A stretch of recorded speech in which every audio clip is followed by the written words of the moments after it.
Aveva deciso di sfruttare assieme a due amici la bella giornata di sole per dedicarsi alla sua grande passione, la bicicletta.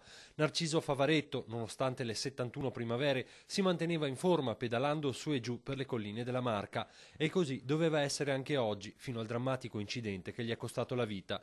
L'uomo questa mattina si trovava in sella alla sua bici da corsa lungo via Vallata a Revine Lago. Era l'ultimo del terzetto.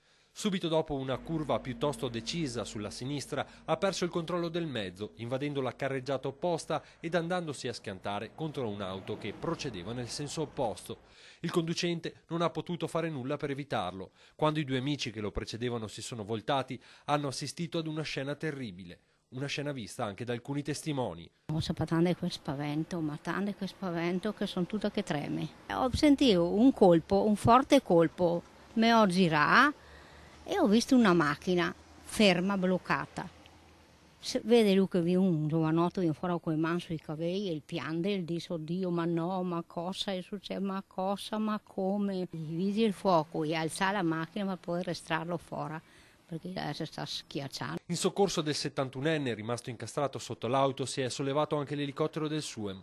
Una volta giunti sul posto però i camici bianchi non hanno potuto far altro che constatarne il decesso. Narciso Favaretto è morto a causa delle gravi ferite riportate nell'impatto. I carabinieri intervenuti sul posto per i rilievi hanno accertato che l'automobilista coinvolto non ha responsabilità nell'incidente. Resta da capire invece che cosa abbia causato la sbandata che ha proiettato la vittima nella corsia opposta. Narciso Favaretto, vedovo da diversi anni, viveva da solo in via Ruio a Susegana, lascia una figlia che vive a Ponte della Priula, aveva lavorato per molti anni presso il nosocomio di Conegliano. Assieme a diversi medici e colleghi che si aggregavano a lui nelle giornate libere, condivideva l'amore per la bicicletta, un amore che purtroppo gli è costato la vita.